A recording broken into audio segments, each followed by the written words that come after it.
एक दफ़ा का ज़िक्र है कि बहुत पुराने वक्तों की बात है। एक बादशाह था जिसका नाम शहरयार था।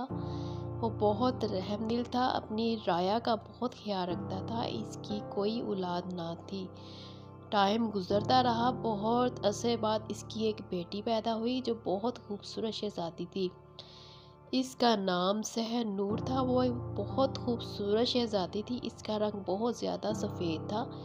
इसको खाने में दूध सबसे ज़्यादा पसंद था। वक़्त गुज़रने के साथ साथ शहज़ादी बड़ी हो गई और बादशाह को इसकी शादी की फ़िक्र होने लगी। आसपास से बहुत से मुल्कों से इसकी शादी के पैगामात आने लगे तो बादशाह परेशान था कि किस तरह इसकी शादी करे। हर शहज़ादा चाहता था कि इसी शहज़ादी से शादी हो। शहज़ादी को शिकार खेलने का बहुत शौक था। वो अक्सर शिकार खेलने जाया करती